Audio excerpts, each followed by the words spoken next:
ہماری ایک کوشش ہوتی ہے کہ مسائل کا علمی تجزیہ کیا جائے، لوگوں کی ایجوکیشن بھی ہو، لوگ یہ جانیں بھی کہ مختلف الخیال علماء جب مختلف نقطہ نظر اپناتے ہیں ان کا مختلف استدلال بھی ہوتا ہے، لیکن آپس میں شائستگی کے ساتھ، تحمل کے ساتھ، بردباری کے ساتھ آپ کیسے اپنا نقطہ نظر پیش کرتے ہیں۔ ہمارے معاشرے میں بالعموم یہ فضا نہیں ہے، جہاں پر اختلاف ہوتا ہے، جہاں پر نقطہ نظر کا تفاوت ہوتا ہے وہاں مناظرانہ فضا پیدا ہو جاتی ہے، ایک ایگریسو ڈیبیٹ کا ماحول ہوتا ہے۔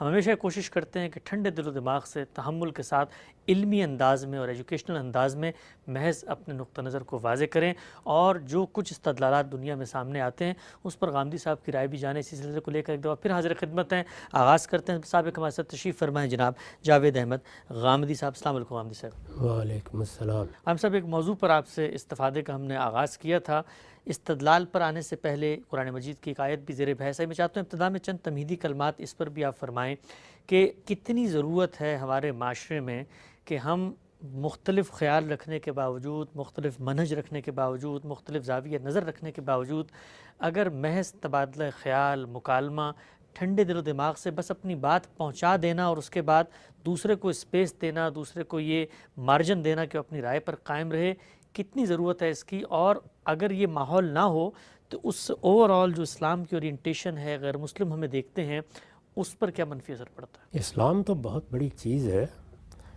ہمارے عمومی علمی رویے ہمارے پورے وجود پر اثر انداز ہوتے ہیں۔ یعنی یہ معاملہ صرف مذہبی مباحث تک محدود نہیں رہتا۔ اگر ہم نے اپنی اچھی تربیت نہیں کی، چیزوں کو دیکھنے کا کیا انداز ہونا چاہیے، علمی مباحث میں اختلاف ہو جائے تو کیا رویہ اختیار کرنا چاہیے، اپنی بات کس طرح کہنی چاہیے، دوسرے کی بات کس طرح سننی چاہیے، اس کی تربیت اگر ہم نے مذہبی معاملات میں نہیں کی تو یہ چیز صرف مذہبی معاملات تک محدود نہیں رہے گی، یہ اس سے آگے بڑھ کر ہماری طبیعت بنے گی۔ چنانچہ یہ دیکھ سکتے ہیں آپ کہ ہمارے ہاں جب لوگوں کے درمیان سیاسی اختلافات ہوئے ہیں تو وہاں پھر اس طبیعت کا ظہور کس طریقے سے ہوتا ہے۔ لوگ ایک دوسرے کو گالی دیتے ہیں، وہ ایک دوسرے کی تغلیط اور تردید کرنے میں اس کی عزت نفس تک کا خیال نہیں رکھتے، وہ اس کو کسی خاص جگہ پر رکھ کر اس کو بعض نام دینا شروع کر دیتے ہیں۔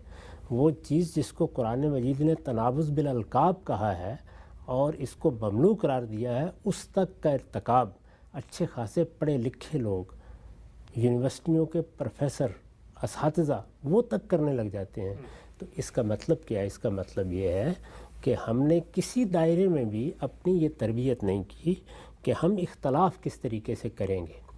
اسی وجہ سے میں نے یہ بات عرض کی تھی اور بارہا اس کی جانب توجہ دلائی ہے کہ مسلمانوں کے اندر تنقیدی رویہ کیا ہوتا ہے، اس کی تربیت ہی نہیں ہوئی۔ ہمیں یہ بتایا ہی نہیں گیا کہ تنقید تنقیص نہیں ہوتی، کسی کا نقص نکالنا، کسی کے عیوب تلاش کرنا، عیب چینی کرنا، کسی کا تمسخر اڑانا، یہ سب برائی کی باتیں ہیں، گناہ کی باتیں ہیں، ان میں سے کسی کا ارتکاب نہیں ہونا چاہیے۔ ہمارے ملک میں کیا بلکہ پوری دنیا میں لوگ مذہب کے معاملے میں، سیاست کے معاملے میں، معیشت کے معاملے میں، معاشرتی اقدار کے معاملے میں، سماجیات کے باب میں بہت سی چیزوں سے اختلاف کرتے ہیں۔ یہ اختلاف اصل میں انسان کا حسن ہے، یعنی وہ چیزوں کو مختلف زاویوں سے دیکھتا ہے تو اس سے چیزوں کی تنقیح کا عمل ہوتا ہے۔ انسان کا معاملہ یہ نہیں ہے کہ مجھے یا آپ کو کوئی کامل علم دے دیا گیا ہے، ہم سب کے سب عام انسان ہیں، سوچتے ہیں، بعض چیزیں نظر انداز ہو جاتی ہیں، بعض چیزوں کی طرف میری توجہ نہیں ہوگی۔ جب آپ مجھ پر تنقید کرتے ہیں، تنقید کو برے معنی میں نہیں لیں، یعنی میری بات کی تنقید کرتے ہیں، اس پر سوالات اٹھاتے ہیں، اس کے بارے میں اپنا نقطہ نظر بیان کرتے ہیں، تو کیا ہوتا ہے؟ ہوتا یہ ہے کہ جن چیزوں کی طرف میری توجہ نہیں ہوئی یا تو وہ چیزیں نمایاں ہو جاتی ہیں، اور یا یہ ہوتا ہے کہ میں نے اپنی طرف سے تو بات جو کچھ سمجھی بیان کی، لیکن اس کے لیے شاید موضوع الفاظ تلاش نہیں کر سکا، موضوع تعبیریں تلاش نہیں کر سکا۔ بارہا آپ نے دیکھا ہے کہ ایک بات ہم پر بالکل واضح ہوتی ہے لیکن 10 مرتبہ غور کرنا پڑتا ہے کہ اس بات کو اب کس طرح بیان کیا جائے کہ اس کا حقیقی معنی میں ابلاغ بھی ہو جائے، یہ کمیونیکیٹ بھی ہو جائے۔ یہ مشکل چیزیں ہیں، تو ان سب چیزوں میں جو چیز مدد کرتی ہے وہ لوگوں کی تنقید ہے۔ یعنی لوگوں کی تنقید سے مراد چیزوں کا علمی جائزہ لینا، تنقید کا مطلب یہ ہوتا ہے۔ ہم تنقید کا مطلب ہی یہ سمجھتے ہیں کہ ہمیں دوسرے کو نیچا دکھانا ہے۔ یہ جو مختلف گروہ ہیں، مختلف فرقے ہیں، ان کے علماء ہیں، یہ بات سمجھ لینی چاہیے کہ سب ہمارے علماء ہیں۔ یعنی ہر وہ شخص، وہ بریلوی ہے، وہ دیوبندی ہے، وہ اہل حدیث ہے، وہ سلفی ہے، وہ کسی بھی نقطہ نظر کے حاملین میں سے ہے، وہ ماضی میں تھا، وہ آج ہے، یہ سب کے سب محمد الرسول اللہ صلی اللہ علیہ وسلم کی امت کے لوگ ہیں۔ اور اگر آپ قرآن مجید کی روشنی میں دیکھیں تو وہ یہ کہتا ہے کہ انما المؤمنون اخوہ، سب تمہارے بھائی ہیں۔ تو بھائیوں کی حیثیت سے ہم ایک دوسرے کی خیرخواہی میں بعض چیزوں کی طرف توجہ دلاتے ہیں۔ یہ توجہ دلانا ہی اصل میں علم کی ترقی کا باعث بنتا ہے۔ اس کو نہ کسی کی تردید پر محمول کرنا چاہیے، نہ کسی کے خلاف بات کرنے پہ محمول کرنا چاہیے۔ یہ سب سے بڑا سبق ہے جو ہمیں عمومی زندگی میں حاصل کرنا چاہیے کہ ہم ایک دوسرے سے سیکھیں۔ یعنی وہ آدمی جو مجھ سے کسی سیاسی معاملے میں اختلاف کرتا ہے، وہ اصل میں مجھے کچھ سکھا رہا ہے، وہ دوسرا پہلو میرے سامنے رکھ رہا ہے۔ وہ مجھے یہ بتا رہا ہے کہ تم کسی شخص کی محبت میں فلاں فلاں چیزوں کو نظر انداز کر رہے ہو، یا کسی پارٹی کی محبت میں فلاں چیزوں سے صرف نظر کر رہے ہو۔ تو یہ دیکھیے کتنی بڑی خدمت ہے۔ یہی معاملہ مذہبی چیزوں میں بھی ہوتا ہے۔ قرآن مجید کی کسی آیت کو آپ پڑھ رہے ہیں، آپ نے اس میں لفظ کو نظر انداز کر دیا، آپ نے موقع کلام کو نظر انداز کر دیا، میں نے یہی غلطی کر ڈالی، میں نے آپ پر تنقید کی، آپ نے مجھ پر تنقید کی، تو ان چیزوں کی طرف میری توجہ ہوئی جن کو میں نظر انداز کر بیٹھا تھا، جن پر میری نگاہ نہیں پڑی تھی۔ یہ بات کہ میں کسی چیز کو کیسے نظر انداز کر سکتا ہوں، یہ تکبر ہے، یہ علم نہیں ہے۔ علم عاجزی سکھاتا ہے، نہیں میں انسان ہوں، مجھ سے غلطی ہو سکتی ہے۔ تو جب بھی کسی اختلافی مسئلے پر گفتگو کرنی ہو تو وہ کبھی ایسے نہیں ہونی چاہیے کہ ہمیں دوسرے کو نیچا دکھانا ہے، یا اس کے بارے میں یہ بتانا ہے کہ وہ تو کچھ نہیں جانتا، یا اس کے علم پر حملہ آور ہونا ہے، یا اس کا استخفاف کرنا ہے، یا اس کو استہزاء کا نشانہ بنانا ہے۔ ہمیں یہ کوشش کرنی ہے کہ وہ بھی ایک زاویہ نظر ہے چیزوں کو دیکھنے کا، اور ہم اس چیز کو ایسے دیکھتے ہیں۔ ہم ایسے کیوں دیکھتے ہیں، اس کا استدلال، اس کی ریزننگ وہ ہمیں بیان کرنی چاہیے۔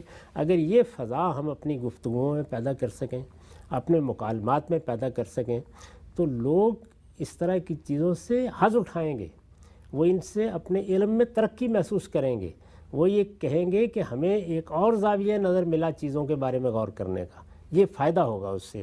لیکن جس وقت آپ مورچہ باندھ کر مقابل میں آ جاتے ہیں، اب آپ نے کسی دوسرے آدمی کو احمق ثابت کرنا ہے، یا اس کو گستاخ ثابت کرنا ہے، یا اس کو دین کے معاملے میں کوئی فتنہ پرور ثابت کرنا ہے، تو اس طرح آپ بہت سے گناہوں کا ارتکاب کر بیٹھتے ہیں۔ یعنی آپ دوسرے کی نیت اور محرکات طے کرتے ہیں جس سے ہمیں روکا گیا ہے۔ آپ بدزنی کرتے ہیں جس کو ایک بڑا گناہ قرار دیا گیا ہے۔ کہا گیا نا کہ ان کثیر من الظن الاسم، یہ جتنی چیزیں بھی ہیں وہ آپ اگر غور کریں تو گناہ بن جاتی ہیں، اللہ تعالیٰ کی نافرمانی بن جاتی ہیں۔ ان تمام چیزوں کے بارے میں یہی رویہ ہونا چاہیے کہ میں اپنی بات کو درست کہتا ہوں لیکن اس میں غلطی کا امکان تسلیم کرتا ہوں، میں دوسرے کی بات کو غلط کہہ رہا ہوں لیکن ہر وقت اس کے لیے تیار ہوں کہ اگر اس کی غلطی واضح ہو جائے گی تو میں قبول کر لوں گا اور یہ کہوں گا کہ نہیں اسی کی بات صحیح تھی۔ ٹھیک ہے، ہم سب بہت ہی اہمیت کی حامل ہے یہ گفتگو، اور ہم یہ دیکھتے ہیں کہ ہمارے معاشرے میں بالعموم اسی کا فقدان ہوتا ہے، جس کے نتیجے میں نہ صرف یہ کہ کمیونیکیشن نہیں ہوتی، علمی استدلال کا تبادلہ خیال نہیں ہوتا، بلکہ لوگوں میں بھی تعصب اور عصبیت پیدا ہوتی ہے، نفرتیں جنم لیتی ہیں۔ موضوع کو آگے بڑھاتے ہیں، آپ سے ہم استفادہ کر رہے تھے۔ ہمارے ہاں بالعموم اس بات میں بہت اختلاف ہوتا ہے، بات چیت بھی ہوتی ہے کہ رسالت مآب صلی اللہ علیہ وسلم ظاہری بات ہے ہمارے پیغمبر ہیں، دنیا پر حتمی حجت لے کر وہ آئے، دین کا قطعی ماخذ ہیں، ان کے بارے میں کچھ تصورات ایسے ہیں جو لوگوں کے اختلاف کا باعث بنتے ہیں۔ آپ کے علم کی کیا نوعیت تھی، قرآن مجید کی آیات کیا کہتی ہیں؟ ایک آیت میں آپ کی خدمت میں پیش کر چکا ہوں، تفصیلی اس پر آپ نے تجزیہ کیا۔ آگے بڑھاتے ہیں سلسلے کو، اگلی آیت میرے سامنے ہے۔ یہ آیت کے الفاظ ہیں کہ وَعَلَّمَكَ مَا لَمْ تَكُنْ تَعْلَمْ، ترجمہ اس کا کیا جاتا ہے اور تمہیں سکھا دیا جو کچھ تم نہیں جانتے تھے۔ کہا جاتا ہے کہ ظاہری بات ہے پیغمبر تھے، انسان تھے، جب ان کو یہ کہا گیا کہ تمہیں وہ کچھ سکھا دیا جو تم نہیں جانتے تھے، تو اس کا مطلب یہ ہے کہ ہر چیز کا علم ان کو سکھا دیا گیا ہے، وہ ہر چیز کے بارے میں جانتے ہیں، کیونکہ آیت تو یہ کہہ رہی ہے کہ جو تم نہیں جانتے تھے وہ سب کچھ بتا دیا، اور سب کچھ ظاہری بات ہر انسان نہیں جانتا، تو ما کان وما یکون کا علم پیغمبر کو دے دیا۔ یہ بات ماننا بھی ہمارے لیے ضروری ہے۔ یہ سمجھ لیجئے کہ میں نے جو ابتدا میں قاعدہ بتایا تھا، ہمیشہ چیزوں کو اسی پر دیکھنا چاہیے۔ یعنی قرآن مجید ہو یا دنیا کی کوئی اور کتاب ہو، آپ کو انہی مراحل سے گزارنا ہے۔ وہ مراحل فہم کے مراحل ہیں، وہ شیکسپیئر کے کسی کلام کو سمجھنے کے لیے بھی اتنا ہی اہم ہے، اقبال کی کسی نظم کو سمجھنے کے لیے بھی اتنا ہی اہم ہے، غالب اور فردوسی کو سمجھنے کے لیے بھی اتنا ہی اہم ہے جتنے اللہ کی کتاب کو سمجھنے کے لیے اہم ہے۔ یعنی اصول ایک ہی ہیں، ایسا نہیں کہ وہاں اصول مختلف ہو جائیں گے۔ ہر کلام جب وجود میں آتا ہے تو وہ انہی تینوں مراحل میں اپنے مدعا کو متعین کرتا ہے۔ یعنی سب سے پہلے جب میں لکھتا ہوں یا بولتا ہوں تو میں لفظ کا انتخاب کرتا ہوں۔ لفظ کا انتخاب کرتا ہوں تو میں بھی جانتا ہوں، آپ بھی جانتے ہیں کہ لفظ کے بہت سے معنی ہوتے ہیں۔ آپ لغت اٹھا کے دیکھیے، اس میں بعض اوقات ایک لفظ کے 100 کے قریب معنی آپ کو مل جائیں گے۔ بہت سے الفاظ ہیں، انگریزی لغت اٹھائیں، عربی لغت اٹھائیں، آپ اردو لغت اٹھائیں، آپ کو دسیوں کی تعداد میں معنی لکھے ہوئے ملیں گے۔ وہ معنی مختلف پریپوزیشن سے، صلات سے تبدیل ہو رہے ہوں گے، ان میں نئے نئے پہلو نمایاں ہوتے چلے جائیں گے۔ یہ سب چیزیں ہوتی ہیں۔ اب ظاہر ہے کہ جب ہم کلام کرتے ہیں تو کیا یہ کافی ہے کہ ہم یہ کہیں کہ یہ دیکھیے لغت میں اس لفظ کے یہ معنی بھی لکھے ہوئے ہیں، یہ معنی بھی لکھے ہوئے ہیں، تو یہ سارے مراد ہو جائیں گے؟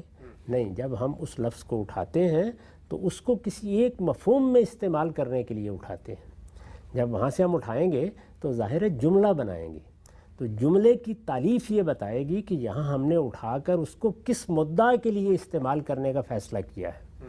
یہ بات بعض اوقات حتمی طریقے پر جملے کی تالیف سے بھی واضح نہیں ہوتی، اس سے آگے بڑھ کر پھر یہ دیکھا جاتا ہے کہ بات کس سیاق و سباق میں کہی گئی ہے، کس کانٹیکسٹ میں کہی گئی ہے۔ تو قرآن مجید کیا بلکہ ہم جب عام گفتگو بھی کر رہے ہوتے ہیں تو اس وقت بھی ہم بہت سے الفاظ بولتے ہیں۔ مثال کے طور پر میں آپ سے گفتگو کر رہا ہوتا ہوں اور میں یہ کہتا ہوں کہ میری عمر اس وقت 70 سال کی ہوگی ہے، میں نے ہر شخص پر یہ بات واضح کرنے کی کوشش کی ہے کہ فلاں معاملے میں میرا نقطہ نظر کیا ہے۔ اب یہاں ہر شخص کو آپ اگر لغت سے اٹھا کے دیکھیں تو آپ یہ کہیں گے کہ ہر شخص سے مراد دنیا کا ہر شخص ہے۔ ہو سکتا ہے کہ آپ یہ کہیں کہ اس وقت دنیا میں 7 ارب 7.5 ارب کی تعداد ہے، تو غامدی صاحب یہ دعویٰ کر رہے ہیں کہ انہوں نے ہر شخص کو یہ بات بتا دی۔ آپ اس سے بھی آگے چلے جائیں اور آپ یہ کہیں کہ ہر شخص سے مراد تو آج کا ہر شخص بھی ہے، ماضی کا ہر شخص بھی ہے، مستقبل کا ہر شخص بھی ہے۔ تو زبان ایسے کام نہیں کرتی، یعنی اس میں جب یہ الفاظ بولے گئے ہیں تو یہ ایک سیاق میں بولے گئے ہیں، وہاں ہر شخص کا مدعا بھی اس سیاق نے طے کر دیا ہے۔ اس میں بعض اوقات ہر شخص سے مراد آپ کے مخاطبین ہوتے ہیں، بعض اوقات آپ کی قوم ہوتی ہے، بعض اوقات آپ کی برادری اور قبیلے کے لوگ ہوتے ہیں، بعض اوقات کسی جماعت کے لوگ ہوتے ہیں، بعض اوقات آپ کے احباب کے لیے یہ لفظ استعمال ہو جاتا ہے جن کی تعداد ہو سکتا ہے 10 بھی نہ ہو۔ تو یہ سب چیزیں کیا چیز بتاتی ہے؟ یہ وہ سیاق و سباق بتاتا ہے۔ تو یہاں پر بھی یہی صورتحال ہے، جس طرح میں نے اس سے پہلے عرض کیا کہ سورہ آل عمران کی اس آیت میں اللہ تعالیٰ ایک خاص سیاق میں ایک بات بیان کر رہے ہیں، اس میں جملے کا ایک حصہ حذف ہو گیا ہے۔ جملے کا وہ حصہ اگر آپ الگ کر کے نکالیں تو اور نکلے گا، آپ اس کے سیاق میں رکھ کے نکالیں تو بالکل اور بات ہے۔ یعنی سیاق یہ تھا اس کا، جیسے کہ میں نے وضاحت سے آپ کو بتایا کہ اللہ تعالیٰ نے آخر لوگوں کو اس تکلیف سے کیوں گزارا۔ اگر الگ الگ کرنا ہی مقصود تھا، جیسے کہ بتا گیا نا کہ اللہ تعالیٰ الگ الگ کرے گا، کون منافق ہے کون مومن ہے الگ کرے گا۔ وجہ میں نے آپ کو بتائی کہ اس وقت اللہ نے فیصلہ کرنا ہے، جیسے قیامت میں ہے نا کہ سب لوگوں کو الگ الگ کر دیا جائے گا، اور سب لوگ اپنی اپنی جماعت میں کھڑے ہو جائیں گے، اور سب لوگ اس موقع کے اوپر گروہوں میں بانٹ دیے جائیں گے۔ یعنی کون ہیں جو اصحاب الیمین ہیں، کون اصحاب الشمال ہیں، کون السابقون ہیں۔ قرآن مجید نے بتایا نا کہ سب کے سب اپنے اپنے گروہوں میں چلے جائیں گے۔ تو یہی صورتحال جب پیغمبر مبعوث ہوتا ہے تو اس کے مخاطبین کی بھی کی جاتی ہے۔ تو اللہ تعالیٰ نے بتایا کہ احد میں جو ہزیمت اٹھانی پڑی وقتی طور پر، اس کی وجہ یہ تھی، یہ کرنا مقصود تھا۔ سوال پیدا ہوا کہ اللہ نے خود کیوں نہیں بتا دیا؟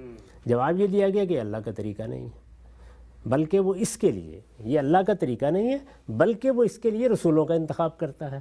تو اب بلکہ وہ رسولوں کا انتخاب کرتا ہے کس مقصد کے لیے؟ الگ الگ کرنے کے لیے۔ یہ تھی وہ بات جو اگلے جملے میں لفظوں میں بیان نہیں ہوئی، اس کو پیچھے سے سمجھ لینا چاہیے تھا۔ جیسے ہی آپ پیچھے سے اس کو سمجھیں گے تو بالکل واضح ہو جائے گا کہ اللہ تعالیٰ یہ کہہ رہے ہیں کہ میں نے یہ آزمائش برپا کی، اس آزمائش کو برپا کرنے کا مقصود یہ تھا کہ لوگ الگ الگ ہو جائیں۔ میں یہ بات تمہیں خود بتا دیتا، نہیں یہ میرا طریقہ نہیں ہے کہ میں ایسا کروں، میں ہمیشہ یہی کرتا ہوں کہ رسولوں کا انتخاب کر کے ان کی ذمہ داری لگاتا ہوں کہ وہ ایک کشمکش برپا کرے، اس کے نتیجے میں آزمائش آتی ہے، آزمائش بتا دیتی ہے کہ کون منافق ہے، کون کمزور ہے اور کون سچے ایمان کا حامل۔ علم غیب زیر بحث ہی نہیں، علم غیب زیر بحث ہی نہیں ہے اگر سیاق و سباق میں رکھ کر دیکھیں۔ چنانچہ دیکھیے اسی مقصد کے لیے اللہ تعالیٰ نے اتنا تفصیلی تبصرہ کیا، یہاں احد پر تبصرہ تھا، تفصیلی تبصرہ کیا جنگ تبوک پر سورہ توبہ میں، تو وہاں یہ بتایا ہے کہ وہ سارا مارکہ اس مقصد کے ساتھ جس کے لیے حضور گئے، ایک اور پہلو اپنے اندر یہ رکھتا تھا کہ منافقین مسلمانوں کی جماعت سے الگ ہو جائے۔ چنانچہ رسالت میں آپ صلی اللہ علیہ وسلم کو بڑی محبت سے، بڑے التفات سے توجہ دلائی گئی کہ آپ نے اپنی کریم النفسی سے ان لوگوں کو اجازت دے دی، اف اللہ ان کا، اللہ آپ کو معاف کرے، آپ کو اجازت نہیں دینی چاہیے تھی، یہ مقصد ختم ہو گیا اس کے نتیجے میں۔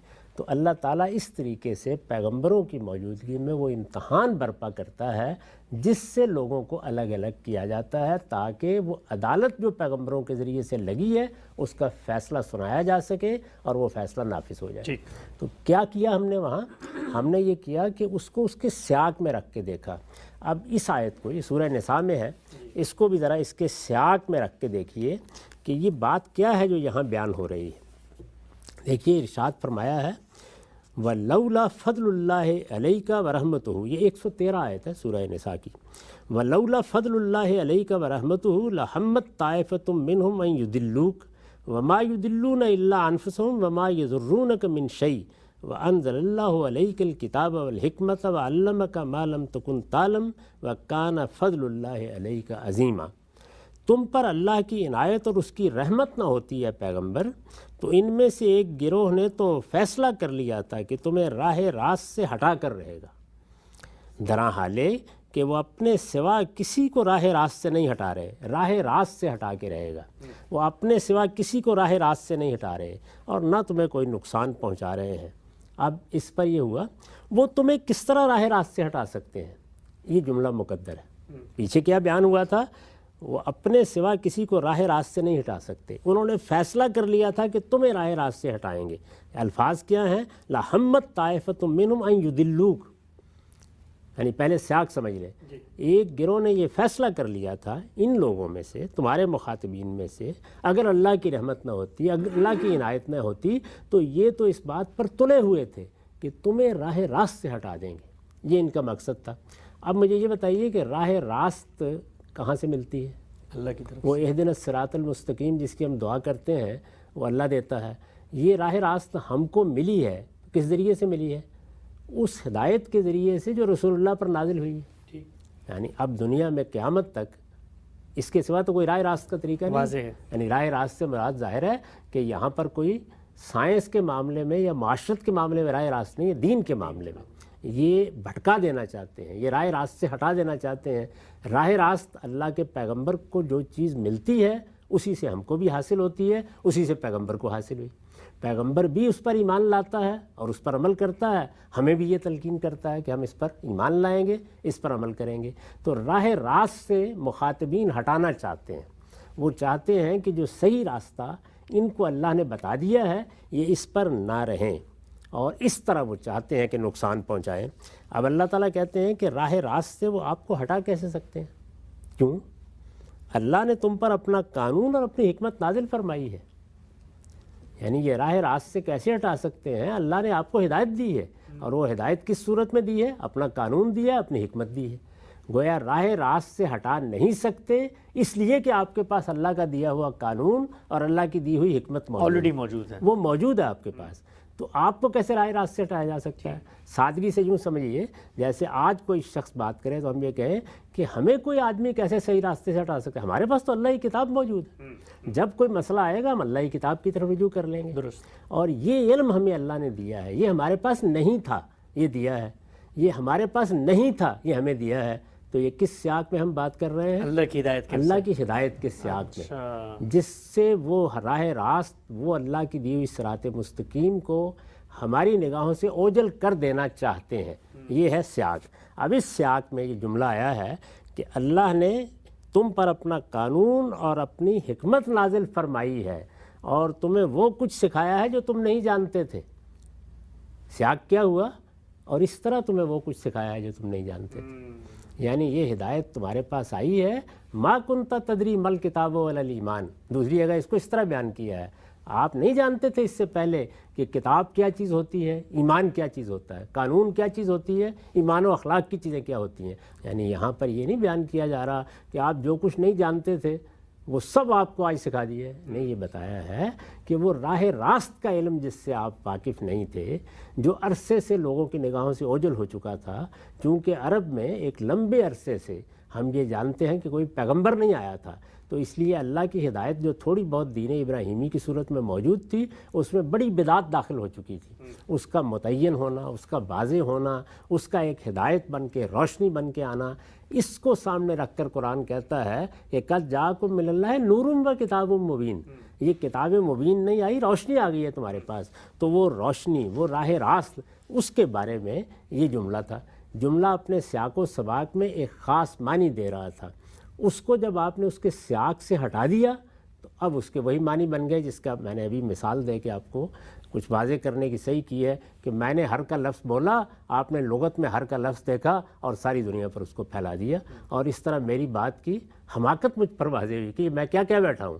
درا حال ہے کہ جس سیاق میں میں نے وہ ہر کا لفظ بولا تھا وہاں بات بالکل واضح تھی. تو آپ دیکھیے اس کا ترجمہ جب میں نے کیا ہے تو وہ کتنا واضح ہو جاتا ہے. تم پر اللہ کی عنایت اور اس کی رحمت نہ ہوتی ہے پیغمبر، تو ان میں سے ایک گروہ نے تو فیصلہ کر لیا تھا کہ تمہیں راہ راست سے ہٹا کر رہے گا، درا حالے کہ وہ اپنے سوا کسی کو راہ راست سے نہیں ہٹا رہے اور نہ تمہیں کوئی نقصان پہنچا رہے ہیں. اس کے بعد ایک جملہ مقدر ہے، وہ تمہیں کس طرح راہ راست سے ہٹا سکتے ہیں؟ اللہ نے تم پر اپنا قانون اور اپنی حکمت نازل فرمائی ہے اور اس طرح تمہیں وہ چیز سکھائی ہے جو تم نہیں جانتے تھے، اور اللہ کی تم پر بڑی عنایت. اچھا، اب یہ مضمون قرآن مجید میں 10 مقامات پر آیا ہے کہ اللہ کا بڑا فضل ہوا ہے، بڑی عنایت ہوئی ہے.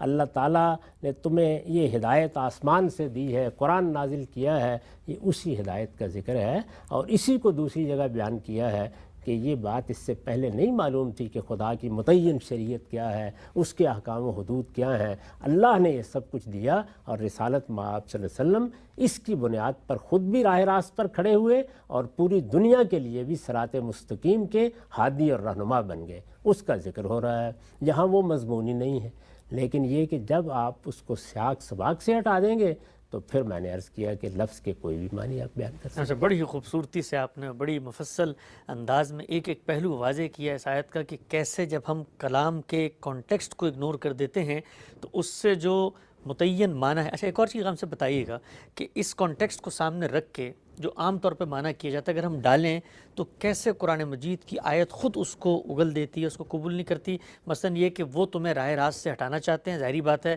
جس راہ راست پہ تم ہو. اب اگر ہم وہ معنی لے لیں کہ اللہ نے تمہیں ہر چیز کا علم دے دیا تو مطلب اس سے ان کو کیا فرق پڑے گا کہ اللہ نے پتوں کا علم دے دیا، اللہ نے پانی کے قطروں کا علم دے دیا، وہ تو راہ راست سے ہٹانا چاہ رہے تھے نا. اس لیے میں نے کیا نا کہ ایک سیاق میں ایک لفظ بولا گیا تھا، معنی اس کے اس سیاق سے متعین ہونے چاہیے تھے. دیکھیے ہر جگہ کیا ہوگا، یا لفظ کے معنی کے بارے میں آپ نے صحیح علم بہم نہیں پہنچایا، یا جملے کی تعریف کو نظر انداز کر دیا، یا موقع کلام کو نظر انداز کر دیا. تو پہلی صورت میں بھی یہ ہوا کہ موقع کلام کو نظر انداز کرنے کے نتیجے میں وہ آیت علم غیب کی آیت بن گئی، درا حال ہے کہ وہ اس کی آیت ہی نہیں تھی. اسی طرح کا معاملہ یہاں ہوا. یعنی جب آپ نے دیکھا یہاں تو لفظ ما آیا ہے، یعنی جو تم نہیں جانتے تھے، یہ بالکل وہی اسلوب ہے جس کی میں نے مثال دی. میں نے ہر شخص پر یہ بات واضح کر دی ہے.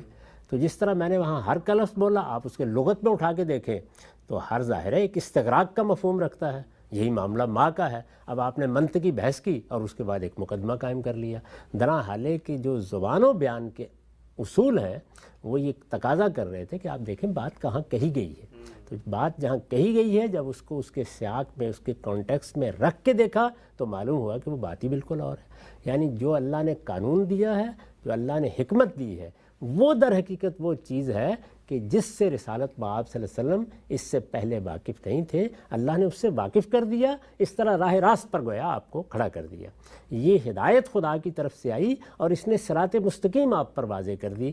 بالکل یہی بات، یعنی جو یہاں کہا گیا نا کہ تم وہ چیز نہیں جانتے تھے جو تمہیں دی ہے، یہی بات کہ تم کیا نہیں جانتے تھے دوسری جگہ واضح کر دیا. ما کنت تدری مل کتاب ولا الایمان. آپ نہیں جانتے تھے کہ یہ قانون کیا ہے اور یہ شریعت کیا ہے اور یہ ایمان و اخلاق کی بحثیں کیا ہیں، یہ اللہ کی ہدایت آئی اور آپ کو یہ مل گئی۔ تو یہ چیز ہے جس کو بیان کیا گیا ہے۔ لہٰذا قرآن مجید کو جب بھی آپ سمجھیں، قرآن مجید، میں پھر بار بار عرض کروں، یہ کوئی قرآن مجید کے بارے میں خصوصی اصول نہیں ہے۔ ہر کلام کو آپ جب سمجھتے ہیں تو آپ کو انہی 3 مراحل سے تو لازماً گزارنا ہے۔ اس کے ساتھ بعض اوقات کچھ اور چیزوں کا بھی لحاظ رکھنا پڑتا ہے۔ مثال کے طور پر کسی خاص علم کی اصطلاحات ہیں، اس کا کوئی خاص عرف ہے، یا کسی کتاب کے اندر بعض حقائق واضح کر دیے گئے ہیں اور مصنف کہیں اجمال سے کام لے رہا ہے، تو وہ چیزیں بھی ملحوظ رکھنا ضروری ہیں۔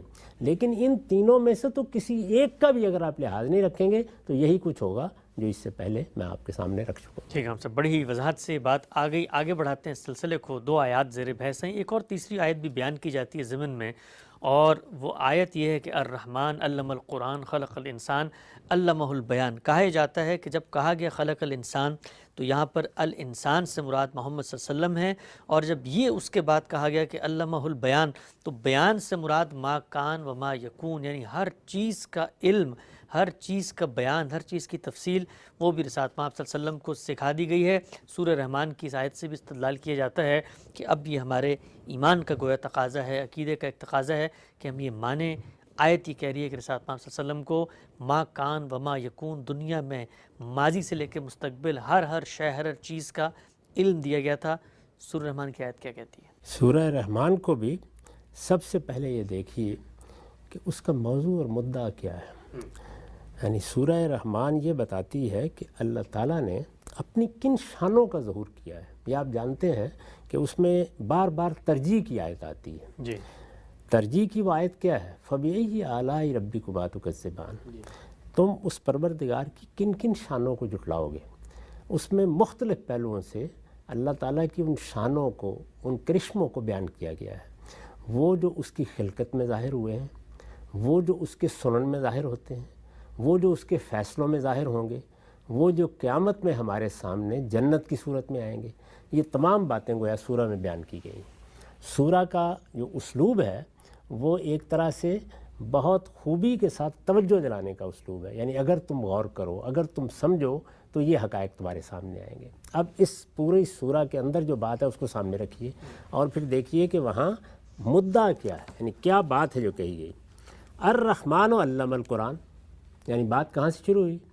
رحمان نے قرآن کی تعلیم دی، یعنی اللہ تعالیٰ نے ہماری ہدایت کے لیے جو سامان کیا وہ کیا کیا؟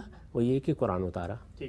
اسی آیت سے میں نے بار بار توجہ دلائی ہے کہ یہاں علامہ کا لفظ جس بانی میں استعمال ہوا ہے وہ کیا مفہوم ہے؟ وہ یہ ہے کہ اللہ نے قرآن مجید کو اس وضاحت کے ساتھ، اس بیان کے ساتھ نازل کیا ہے کہ ہر چیز جو دین سے متعلق ہے وہ واضح ہو گئی۔ یہاں بھی دیکھیے ہر چیز۔ جی، اب میں ہو سکتا ہے کہ یہ بات بیان کرتے ہوئے کسی وقت یہ کہوں کہ اللہ تعالیٰ نے اس کتاب میں ہر چیز واضح کر دی، سب کچھ واضح کرتی ہیں، سب کچھ واضح کر دیا ہے۔ اسی طریقے سے جیسے خود قرآن نے کہا تفصیلاً لکل شیء، ہر چیز کی تفصیل کر دی ہے، تو یہاں بھی ہر سے مراد کیا ہے؟ دین سے متعلق ہر چیز، ہدایت سے متعلق ہر چیز، یعنی جو قرآن کا موضوع ہے اس سے متعلق ہر چیز۔ تو اللہ تعالیٰ نے یہ قرآن سکھایا۔ اچھا، اس میں جو اللہ تعالیٰ کی صفت بیان ہوئی ہے وہ کیا ہے؟ رحمان۔ یہ پیچھے دیکھیے جس آیت کو ہم نے ابھی پڑھا اس کی ابتدا کہاں سے ہوئی تھی؟ اگر اللہ کا فضل اور اس کی رحمت نہ ہوتی جی، تو اللہ تعالیٰ یہ صراط مستقیم نہ دکھاتا۔ اللہ نے کرم فرمایا کہ یہ دکھا دی، اب یہ راہ راست سے نہیں ہٹا سکتے۔ تو اللہ اپنی رحمت اس کو قرار دیتا ہے کہ اس نے کیا کیا؟ اس نے قرآن سکھایا ہے۔ اس میں کوئی شبہ ہی نہیں ہے کہ ہم سب کی سب سے بڑی ضرورت اس دنیا میں کہ اگر یہ دنیا امتحان کے لیے بنی ہے اور اگر اس کا نتیجہ جزا و سزا کی صورت میں نکلنا ہے تو سب سے بڑی یہاں پر عنایت کیا ہوگی؟ ہماری ہدایت کا اہتمام کیا جائے۔ یہی وجہ ہے کہ جو سب سے بڑی دعا ہمیں سکھائی گئی ہے وہ سورہ فاتحہ ہے۔ اور سورہ فاتحہ کس چیز کی دعا ہے؟ اہدنا الصراط المستقیم۔ سب سے بڑی دعا یہی ہے جو ہم کرتے ہیں، اس لیے کہ یہ دعا قبول ہونی چاہیے ہر حال میں۔ ممکن ہے روٹی نہ ملے، ممکن ہے کسی موقع پر ہمیں جنگ و جدال سے سابقہ پیش آ جائے، کوئی مصیبت آ جائے، کوئی بیماری آ جائے، ان سب کے اثرات سے بھی ہم پناہ مانگتے ہیں اللہ کی اور اس کی رحمت کی توقع رکھتے ہیں، لیکن ان میں سے ہر چیز چھوٹی ہے اگر ہم ہدایت سے محروم ہیں، کیونکہ یہ سب چیزیں جتنی ہیں یہ اپنے اثرات محدود رکھتی ہیں۔ بھوک آئی ہے تو زیادہ سے زیادہ کیا ہوگا؟ چند دن کا فاقہ ہو جائے گا، اس سے بھی آگے بڑھ گئے موت واقع ہو جائے گی، لیکن موت کے بعد تو زندگی شروع ہونی ہے۔ تو میں نے عرض کیا کہ اگر یہ دنیا امتحان کے لیے بنی ہے اور اگر اس کا نتیجہ جزا و سزا ہے اور وہ جزا و سزا ابدی ہے، تو پھر سب سے بڑی نعمت، سب سے بڑی اللہ کی عنایت یہ ہوگی کہ ہمیں ہدایت دے دے۔ تو یہاں اس لیے رحمان کی صفت استعمال کی، الرحمن علم القرآن، یعنی رحمان نے قرآن سکھایا ہے۔ اچھا، کیوں قرآن سکھایا ہے؟ یعنی یہ طریقہ کیوں اختیار کیا اللہ تعالیٰ نے کہ وہ قرآن کے ذریعے سے تعلیم دے؟ اس کی آگے دلیل بیان کی ہے۔ دلیل کیا بیان کی ہے؟ خلق الانسان علمہ البیان، انسان کو اللہ نے پیدا کیا ہے اور اس کو نطق اور بیان کی صلاحیت دی ہے۔ وہ بھی اپنی بات کا ابلاغ کرتا ہے اور اس کے ذریعے سے علم پہنچاتا ہے، اس کے ذریعے سے ہدایت پہنچاتا ہے۔ اللہ نے بھی یہی طریقہ اختیار کیا۔ اچھا، تو آپ یہ دیکھیے کہ کتنی مدلل بات ہے جس سے اس کی ابتدا کی گئی ہے۔ یہاں نہ سیاق میں نہ سباق میں، اس کے آگے کیا ہو رہا ہے؟ آگے قرآن مجید نے وہ جو ہدایت دی ہے اس کی تفصیل شروع ہو جاتی ہے، الشمس والقمر بحسبان والنجم والشجر یسجدان۔ یہاں جو چیز سکھائی گئی ہے وہ قرآن ہے، اور انسان کو وہ تعلیم دی گئی ہے۔ ظاہر ہے وہ رسالت میں آپ صلی اللہ علیہ وسلم کو بھی دی گئی ہے، آپ کی وساطت سے ہمیں بھی دی گئی ہے۔ کیوں دی گئی ہے؟ اس لیے کہ ہمارے اندر نطق اور بیان کی صلاحیت ہے، ہم بھی علم کا ابلاغ اسی طرح کرتے ہیں اور اسی سے سیکھتے ہیں۔ اللہ نے بھی یہی طریقہ اختیار کیا ہے۔ تو اتنی مدلل بات جو ہے اس کو آپ نے غارت کر دیا، تو سورہ کا سارا تعلق ہی بے معنی ہو گیا۔ چنانچہ دیکھیے میں نے اس کا ترجمہ کیا ہے، رحمان نے قرآن کی تعلیم دی، اللہ کے نام سے جو سراسر رحمت ہے، جس کی شفقت ابدی ہے۔ رحمان نے قرآن کی تعلیم دی اس لیے کہ اس نے انسان کو پیدا کیا ہے، اسے نطق و بیان کی صلاحیت عطا فرمائی ہے، کیونکہ یہ صلاحیت تمہیں دی گئی ہے اور یہی تمہارے علم کا ذریعہ ہے۔ اگر غور کر کے دیکھیں تو یہ بیان ہے کہ جو ہمارے لیے اللہ تعالیٰ کی سب سے بڑی عنایت بن جائے، اور اسی کی بنیاد پہ امتحان ہے ہمارا۔ آج ہم سب گونگے ہو جائیں، سارا علم صفر کے نقطے پر کھڑا ہو جائے، بہت اہم بات۔ ابلاغ ہی سے ہو رہا ہے۔ اتنی بڑی بات تھی جو قرآن مجید نے یہاں بیان کی، اور ہم نے اپنی خاص جو فضائل بیان کرنے کی ذہنیت ہے اس کو کیا صورت دے دی۔ یعنی یہ کیوں غلطی ہوتی ہے؟ یہ غلطی اس وقت ہوتی ہے کہ یا تو ہم اپنے ذہن میں کوئی خاص مدعا رکھ کے قرآن کے پاس چلے جاتے ہیں، اور یا اس وجہ سے ہوتی ہے، ایسے میں نے پہلے عرض کیا کہ یا لفظ کو نظر انداز کر دیتے ہیں، جملے کی تعلیف کو یا اس کے موقع کلام کو۔ تو یہاں موقع کلام یہ تھا کہ رحمان نے رحمت فرمائی اور قرآن کی تعلیم دی۔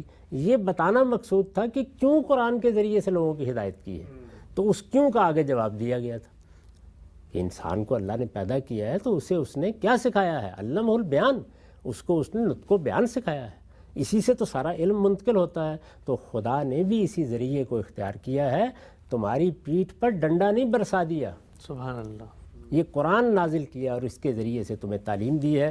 اس کی پھر میں نے وضاحت میں ایک حاشیہ لکھا ہے، وہ بھی سن لیجئے۔ یعنی تمہارا پروردگار سراسر رحمت ہے، اس نے تمہیں جانور نہیں بلکہ انسان بنا کر پیدا کیا ہے۔ جو مضمون ہے وہ یہ ہے، اس نے تمہیں جانور نہیں بلکہ انسان بنا کر پیدا کیا اور نطق و بیان کی صلاحیت عطا فرمائی ہے۔ سب سے بڑا انسان کا امتیاز یہ ہے۔ آپ جانتے ہیں کہ یونانیوں نے جب انسان کی تعریف کرنا چاہیے تو کیا کہا؟ حیوان ناطق۔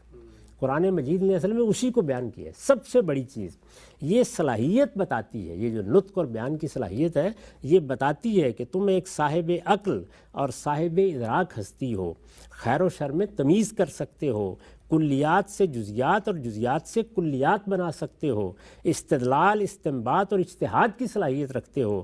اس کے بعد ضروری تھا کہ تم سے بات کی جائے، کیونکہ تمہیں یہ صلاحیتیں دی گئی ہیں، تو اب تمہیں ہدایت اگر دینی تھی تو بات کر کے دینی تھی۔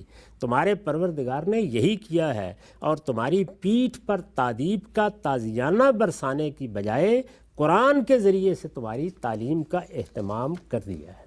یہ ہے مدعا اس کا۔ تو اس طرح سمجھنا چاہیے۔ اب فرض کیجئے کہ کوئی آدمی یہ کہتا ہے کہ نہیں ہم اس طرح نہیں سمجھیں گے، تو اس کے معاملات کو اس پر چھوڑ دینا چاہیے۔ ہمارا یہ کام نہیں ہے کہ ہم کسی کو لازماً اپنی بات منوا لیں، ہمارا کام یہی ہونا چاہیے کہ ہم صحیح بات کو صحیح استدلال سے واضح کر دیں، اور ہمیشہ خود بھی اس کے لیے تیار رہیں کہ ممکن ہے ہم ہی بات سمجھنے میں غلطی کھا گئے ہوں، تاکہ خود ہمارے لیے بھی علم کا دروازہ کھلا رہے۔ ٹھیک ہے، ہم یہ نقطہ آپ نے واضح فرمایا۔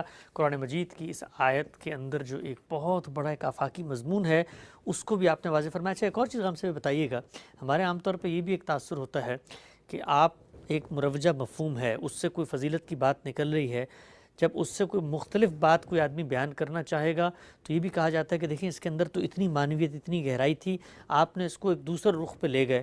تو اصل میں تو جب ہم اس کو حقیقی مدعا کو سمجھیں گے تو اصل رخ تو تب واضح ہوگا نا، چاہے اس میں بڑی بات بیان ہو رہی ہے چاہے چھوٹی بات۔ سارا زور ہی اس پر لگانا چاہیے، یہ تو اللہ تعالیٰ کو فیصلہ کرنا ہے۔ وہ تو بعض اوقات ہدایت کے لیے مکھی اور مچھر کی مثال دیتا ہے، تو وہ ہم کیا کریں گے؟ وہ کام کریں گے کہ جو اس وقت کے مخاطبین نے کیا، کہ وہ مکھی اور مچھر میں الجھ کے رہ گئے۔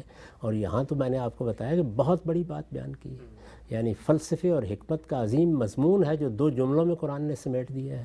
یہ بتایا ہے کہ اللہ تعالیٰ نے یہ کیوں طریقہ اختیار کیا کہ پیغمبر بھیجے، کتابیں نازل کرے، ان کے ذریعے سے تمہاری ہدایت کا اہتمام کرے۔ یہ رحمت کیوں ہوئی ہے؟ اللہ تعالیٰ نے جانوروں کے لیے جبلی ہدایت کا اہتمام کیا ہوا ہے، ہمارے لیے بھی کر سکتا تھا، ہماری پیٹھ پر تازیانہ بھی برس سکتا تھا۔ یہ بھی ہو سکتا تھا کہ ہم جس طرح جانوروں کو صداتے ہیں اسی طریقے سے ہمیں بھی صدانے کے لیے کوئی مخلوق دائیں بائیں کھڑی ہوتی، لیکن اللہ نے عنایت فرمائی، اور وہ یہ کہ ہماری خلقت میں یہ خوبی رکھی کہ ہم نطق اور بیان کی صلاحیت لے کے آئے ہیں۔ یہ صلاحیت اصل میں ہمارے ادراک کا، ہمارے استدلال کا، ہماری عقل کا ظہور بنتی ہے، اور یہ صلاحیت ہے جس کو سامنے رکھ کر اللہ تعالیٰ نے قرآن نازل کیا ہے۔ تو قرآن کے ذریعے سے کیوں تعلیم دی ہے، اس کی دلیل آگے بیان کی ہے، تو ہم نے دلیل کو الگ کر دیا، یہ بیان ہی نہیں کیا کہ اصل میں مسئلہ کیا ہوا ہے، ایک دوسرا ہی مضمون اس میں داخل کر دیا جس کا کوئی قرینہ نہیں ہے، کوئی پس منظر نہیں ہے، نہ آگے کے مضمون سے اس کا کوئی تعلق ہے۔ آگے کیا ہوا ہے؟ آگے اللہ تعالیٰ نے اس دنیا میں جو اس کی خلقت کے اندر چیزیں نمودار ہوئی ہیں ان سے استدلال کر کے بات سمجھانی شروع کر دی۔ ٹھیک ہے، ہم سے نقطہ آپ نے واضح فرمایا، آگے بڑھاتے ہیں سلسلے کو۔ ایک چوتھی آیت بھی بیان کی جاتی ہے، عالم الغیب فلا یظہر علی غیبہ احد الا من ارتضی من رسول۔ ترجمہ یہ کیا جاتا ہے غیب کا جاننے والا تو اپنے غیب پر کسی کو مسلط نہیں کرتا سوائے اپنے پسندیدہ رسولوں کے۔ اب بظاہر غام صاحب اس آیت کا جو ترجمہ ہے اس میں تو بات دو چار کی طرح بیان ہو رہی ہے کہ بھئی غیب کا علم جو ہے موضوع بھی علم غیب ہی ہے، کہا بھی جا رہا ہے کسی کو نہیں کرتا، اور استثناء بیان کیا جا رہا ہے رسول کا۔ تو یہ آیت بھی سورہ جن کی پیش کی جاتی ہے، اس کے بارے میں کیا فرماتے ہیں؟ اس کو بھی اسی طالب علمانہ طریقے سے سورہ جن کے اندر، سورہ جن میں نا، جی سورہ جن کے اندر رکھ کر دیکھیے، یعنی سورہ جن کو پڑھیے، یہ دیکھیے کہ وہاں کیا بات چل رہی تھی، یہاں پر الغیب کا لفظ کس مضمون کے لیے آیا ہے، آگے کیا بات بیان ہوئی ہے۔ تو اس کو بھی میں آپ کے سامنے رکھ دیتا ہوں، آپ ترجمے ہی سے یہ بات سمجھ لیں گے کہ یہاں کیا مدعا ہے، اور ہم اصل میں جب اس مدعا کو چھوڑ دیتے ہیں تو پھر کس طرف چل نکلتے ہیں۔ دیکھیے اس سے پیچھے یہ بیان ہوا ہے، پیچھے سے اگر آپ مضمون لے کے چلیں، پیچھے یہ بیان ہوا ہے کہ کل انی لن یجیرنی من اللہ احد ولن اجد من دونہ ملتحدا الا بلاغا من اللہ ورسالتہ۔ یعنی اس میں بیان کیا گیا ہے کہ مجھے اللہ کے غضب سے کوئی پناہ نہیں دے سکتا اور نہ میں اس کے سوا کوئی ملجا کبھی پا سکوں گا۔ ٹھیک، یعنی یہاں سے مضمون شروع ہوا ہے، مجھے اللہ کے غضب سے کوئی پناہ نہیں دے سکتا اور نہ میں اس کے سوا کوئی ملجا کبھی پا سکوں گا۔ میرا کام صرف یہ ہے کہ مجھے اللہ کی طرف سے پہنچانا ہے اور اس کے پیغامات تمہیں دینے ہیں۔ ٹھیک، یعنی یہ گویا بات بیان کی گئی ہے کہ پیغمبر کا اصلی کام کیا ہے۔ پیغمبر کا اصلی کام یہ ہے کہ وہ اللہ کی طرف سے جو ہدایت پاتا ہے اس کو پہنچا دے۔ بلاغ مبین۔ اللہ تعالیٰ نے جو پیغام اس کے سپرد کیا ہے وہ ہم تک پہنچ جائے، یہ اس کی اصل ذمہ داری ہے۔ تو یہ فرمایا کہ میں کوئی ہدایت اور ضلالت کا اختیار نہیں رکھتا، میں کسی کو پکڑ کر نہ راہ راست پر لا سکتا ہوں اور نہ میں کسی شخص کو گمراہ کر سکتا ہوں۔ یہ سب معاملات اللہ تعالیٰ نے میرے اختیار میں نہیں دیے، یہ اس سے پیچھے کا مضمون ہے کہ میں کسی نفع و ضرر کا اختیار نہیں رکھتا، میں کسی ہدایت و ضلالت کا کوئی اختیار نہیں رکھتا، بلکہ اس کو پیچھے سے ذرا سن لیجئے، اس میں بیان کیا ہے، اے پیغمبر کہہ دو میں تو اپنے رب ہی کو پکارتا ہوں اور کسی کو اس کا شریک نہ ٹھہراؤں گا۔ ان سے کہہ دو میں تمہارے لیے کسی نفع و ضرر اور کسی ہدایت و ضلالت کا کوئی اختیار نہیں رکھتا، نہ میں نقصان پہنچا سکتا ہوں، نہ میں نفع پہنچا سکتا ہوں، نہ میں کسی کو ہدایت دے سکتا ہوں، نہ میں کسی کو گمراہ کر سکتا ہوں۔